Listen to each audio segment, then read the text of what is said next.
Fast forward, ini kumo chona iso age politics avenue. Podcast source training because big headlines. Ena edibi exomo. Ni di miya hombrak simu. Yang ko political highways na lawyer Martin Kpebu.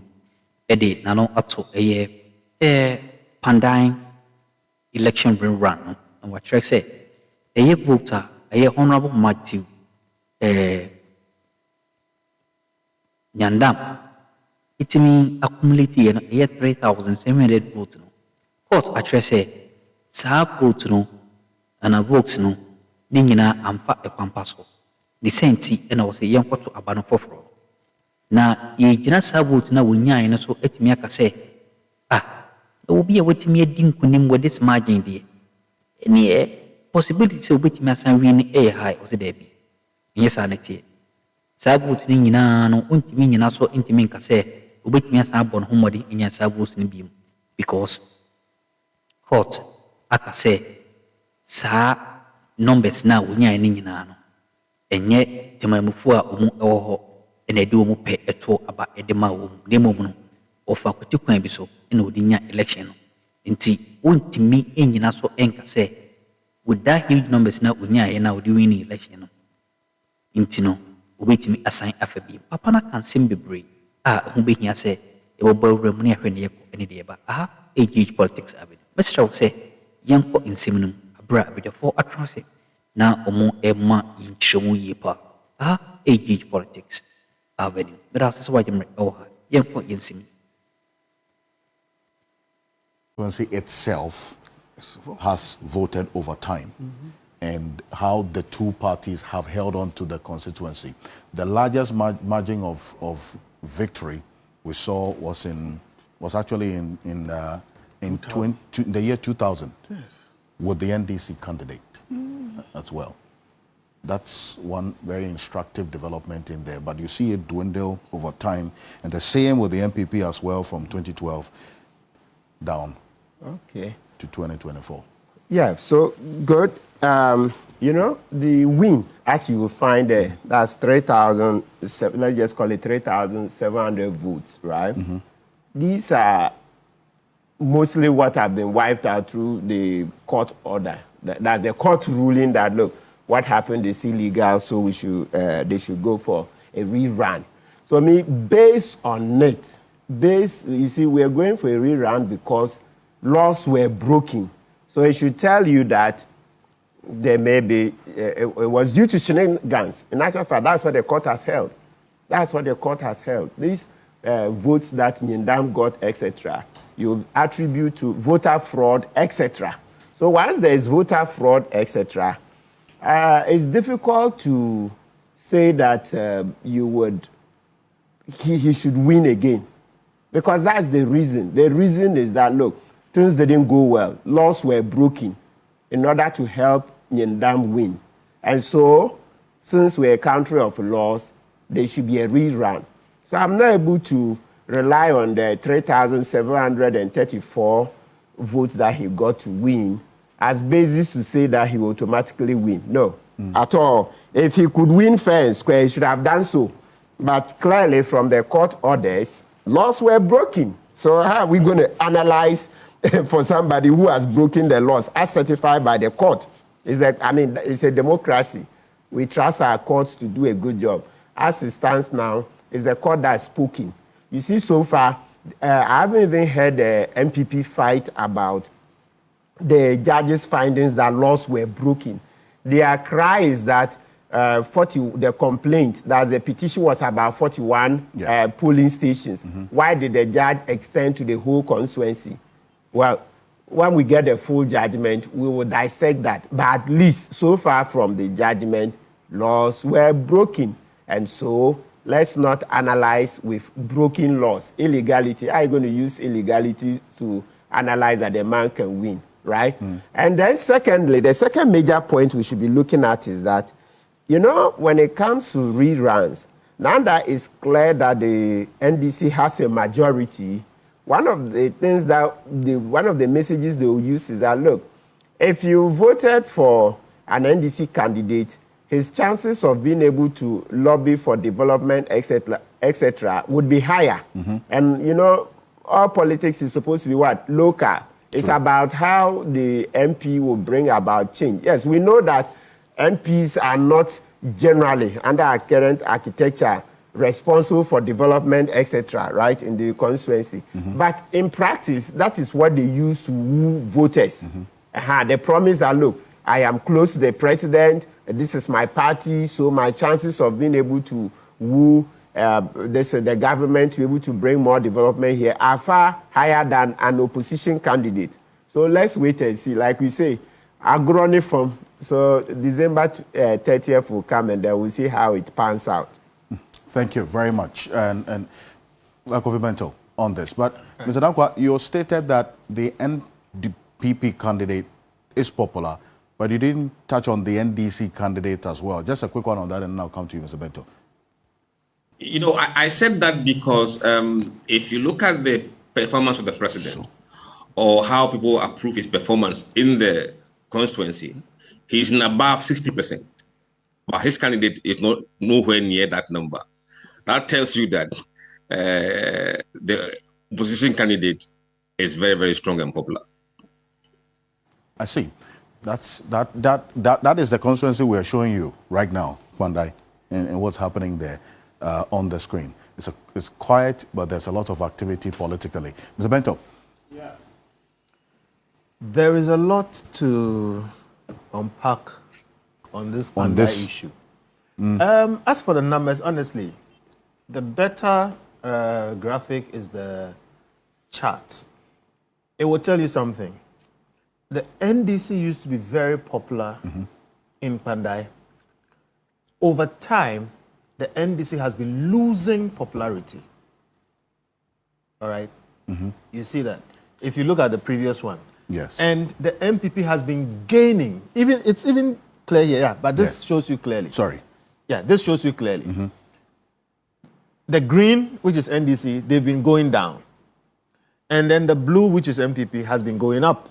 Yes. So you can see over time, NDC is losing popularity, NPP is gaining popularity.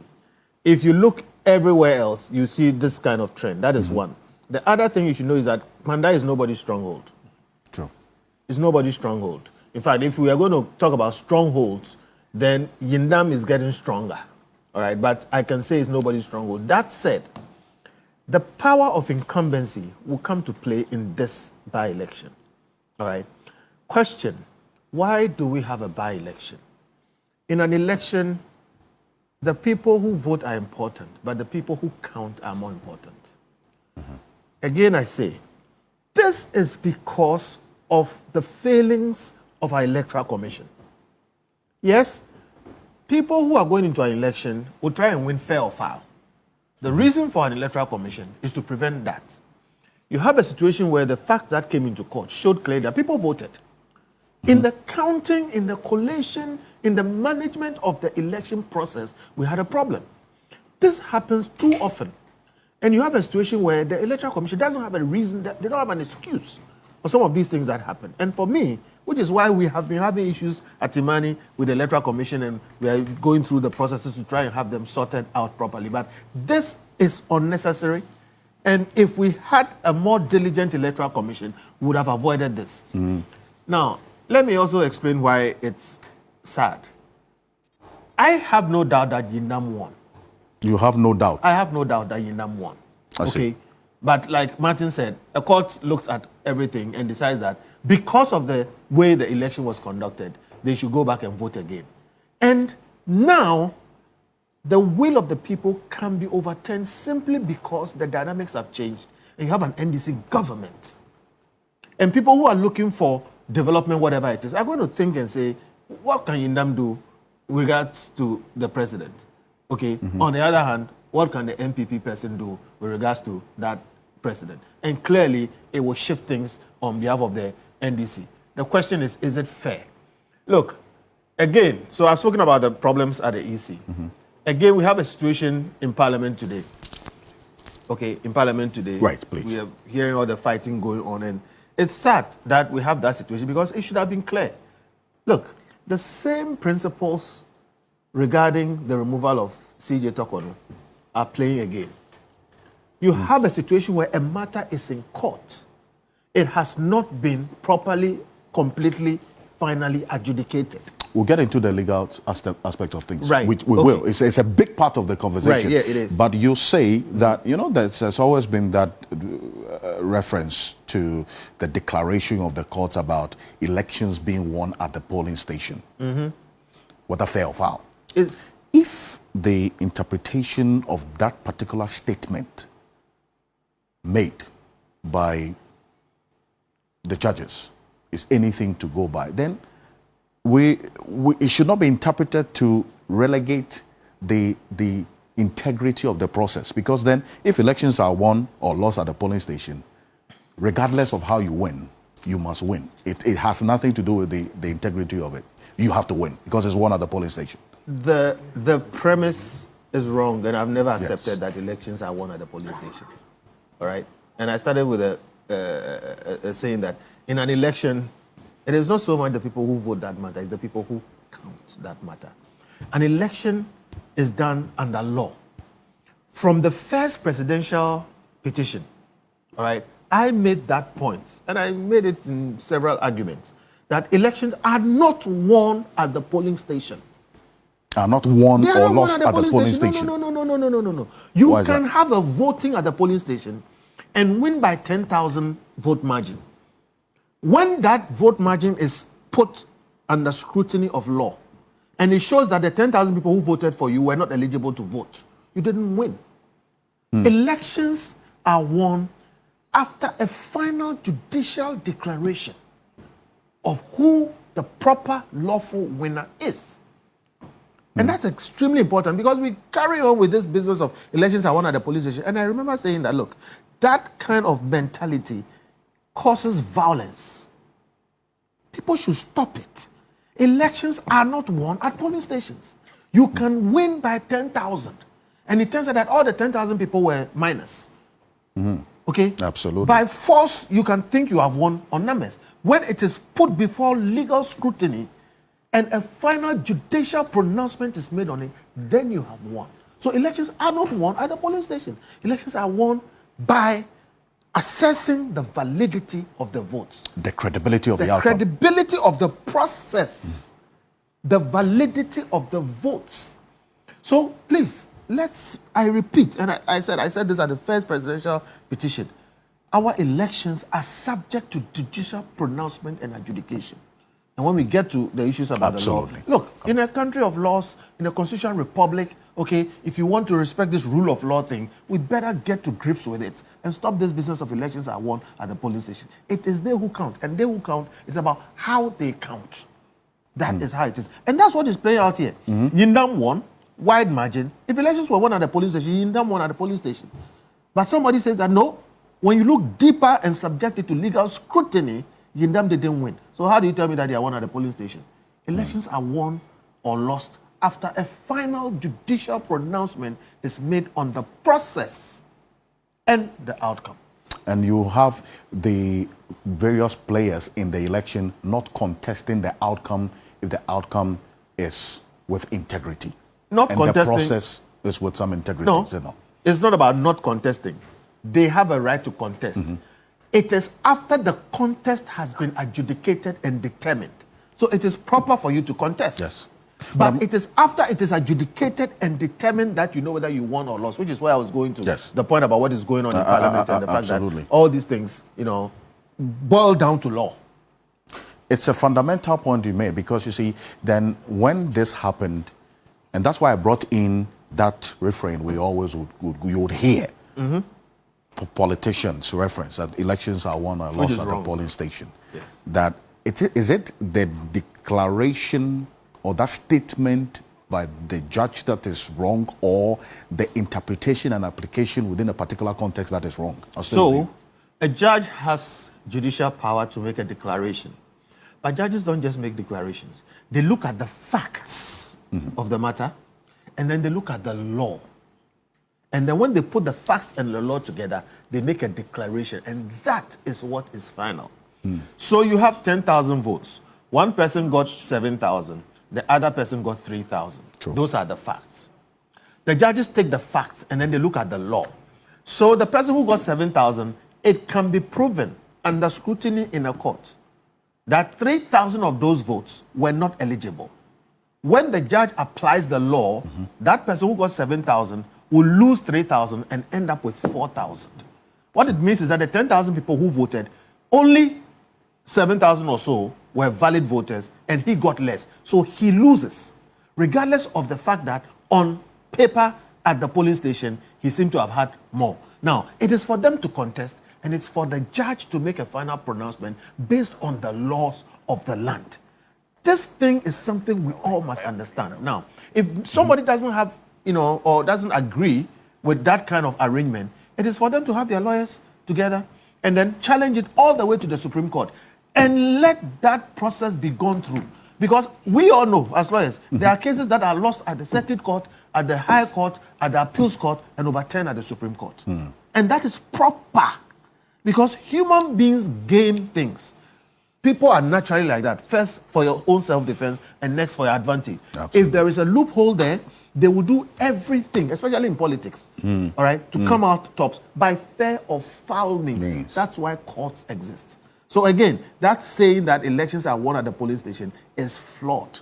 Elections are won after a final judicial pronouncement is made about the results. It's an instructive point that you make there. And Kpebu, I'll come to you on this same path. And that position, in fact, that point that Kofi Bento makes about where the final authentic declaration of an election is made, it's not at the polling station. It is after it has been certified by law. That goes contrary to what has been accepted widely by the political class about the outcome of the elections at the polling stations. That has to change. At least based on what Lawyer Kofi Bento has indicated. There has to be a shift in mindset and focus from that particular statement. Yes. Yeah.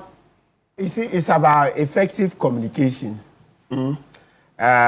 Effectively, and also you're looking at norms of plausibility.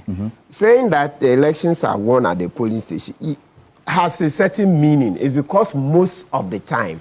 So yes, I agree with there's a Kofi that it's when the election authorities finally certify.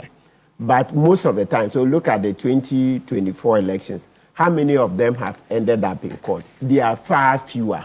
So most of the time for effective communication and also effective planning, it means that that statement, elections are won at the polling station, is actually meant for it to be vigilant. That's the context in which Afarijan used to use it. That's so, go there, be vigilant, make sure your vote is counted. If not, if you allow your opponents to go and count, even though you believe on the ground you had more numbers, etc., there's no way he can help you. So in context, every time Afarijan says that, look, elections are won at the polling station, and then also some governance experts come in, the meaning was really about vigilance, so that you can't go to court on an empty plate, right? If your petition doesn't have evidence, you can't win. So make sure that you vote and make sure that your votes are counted right there in a manner that would ensure that the will of the people is respected. So that's been the context in which I've understood it. So the English language is dynamic. One term or one phrase, different meanings depending on the context. So, they all can coexist. That's why I asked a question about the interpretation and application of it in a particular context. Is it that is a misunderstanding of, or the convenient interpretation of it to fit a particular context so that a particular outcome in meaning will be achieved? But then that's when I think we are better off understanding that elections are not won per se at the polling station. Let me explain why. Look, yes. If we are going to be law-abiding properly, when you finish voting, you should be able to go home. I hear Martin when he says you should be vigilant. Vigilance assumes that one, the other party is going to cheat. That's one. Two, it assumes that the Electoral Commission is incompetent. All right? Right. And if we are going to be law-abiding, as in the other party is not going to cheat, which I don't think I'm going to put any money on, because I know the nature of politicians and human nature is like that. But if the Electoral Commission will be competent, it should be possible for you to vote and go home and for the results to be properly declared and be valid. And we have said over and over That's again that if, in a way. Of course, if. We've said over and over again that, look, some of these problems, if you look at the Electoral Commission and the kind of resources they have, it doesn't make sense that we have these problems. And we've asked many times why we can't apply a bit more, just even technology. For instance, you count at the polling station, okay, immediately you send that information. Your mobile phone can do that. And the Electoral Commission spends $100 million per election. What do they use it for? We've talked about the kind of equipment they buy and some of the things that they do. So I hear when people say it's one of the polling stations, you must be vigilant. I say that is what leads to violence. We must get to the point. And I may be sounding utopian or whatever it is, but I'm telling you, that's what we have to work towards. We should get to the point where we are using our national ID cards to vote. Why? Because that will tell you whether you are 18 years or not. You put it in the machine, it can tell you. Because when that thing was done, it was not done for election purposes, for you to go and change your age. And if you change your age, it will affect you in other places. It's called agnostic systems. Okay. We have the technology today to do that. Just procuring machines, you go there, it will say, you are so and so, you are from here, it can let you vote. And the collation can be done electronically and sent electronically from the polling station. There are things that we can do to make it less necessary for political party operatives to mount vigilance by themselves. Because there are two opposing parties. True. This person mounts vigilance, the other person mounts vigilance. What you are calling somebody's vigilance is somebody's aggression. And we have seen in this name of vigilance, people firing guns. We have seen people stealing ballot boxes in the name of vigilance. It's lawlessness clothed in English. We should get to the point where our Electoral Commission is competent enough. How big is Ghana? And how large are these polling stations? Why is it that simple things beat us and we end up spending so much money and going through so much stress? Okay? So if you ask me, we should move to the point where vigilance becomes increasingly unnecessary. So I still insist, elections are not won at the polling station. Voting happens at the polling station. The process must be properly gone through. The EC officials are officials of law. They work under law. Even the person who makes the declaration matters. All right? True. And they have to do things properly. We've gone through the election We saw it petitions. even in Tema Central. Yes. Also, who made the declaration Yes. and whether the person was competent Yes. enough in law Yes, to do in law. And that is fundamental. It matters. We've gone to election petitions. We've seen pink sheets and how they were treated. All kinds of things happen. I myself, with my senior Akuffo, okay, had to go to court to force the Electoral Commission to treat pink sheets according to law. Otherwise, we'll still be in trouble. All right? It shouldn't be necessary. It shouldn't be necessary. And the pressure should be on the Electoral Commission because they lack no resource. And this is not a difficult business that it defies doing, okay, even with reasonable facilities and, capability. We ain't some mahoro with me cause watcher on so I'm not so jim or Senate or party, Eddie Adumbi Adumiania. Unia, the best sign about